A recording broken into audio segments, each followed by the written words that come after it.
Everyone good afternoon Priyanka's ফ্যামিলিতে তোমাদের সবাইকে ওয়েলকাম।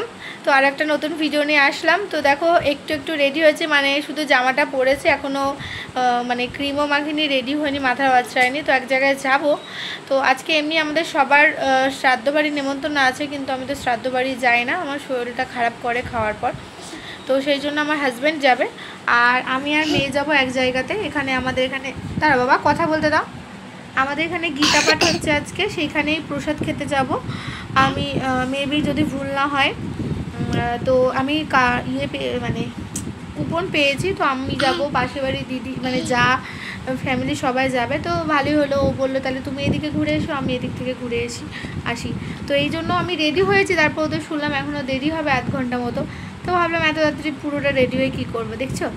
তো এই জন্য এখন জামাটা পরে বসে আছি। ওরা আরেকটু পরা 10-15 মিনিট পর থেকে রেডি হব। তো দেখি সর, দেখছো তো দেখি পোকাটাতে পোকা। তো দেখি ওখানে গিয়ে তোমাদের সাথে যদি পারি অবশ্যই ভিডিও শেয়ার করবো। আর এই কুর্তিটা না আমি অনেক দিন পর পরলাম। আর শরীরটা খুব খারাপ, মানে ঠান্ডা লেগে এই দিক দিয়ে কান দিয়ে ব্যথা, চোখ টোক জ্বালা করছে পুরো।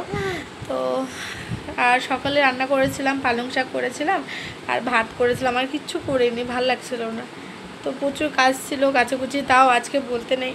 বিশু তো আসছে না 3 দিন থেকে। আমার বর উঠোন ঝাড় দিয়ে দিয়েছে, বাসন মেজে দিয়েছে, করে দিয়েছে, আমি বাদবাকি সব করে দিয়েছি। চলো, অনেক বক করে ফেললাম। কি করবা বলো? এখন দেবো তো, চলো। এই তো আমি এই যে ভিডিও হয়ে গেছে নাও খাও। 1.5 ঘন্টা লাইন দিয়ে এখন তো বাড়ি যাবো 8 ঘন্টা ভিডিও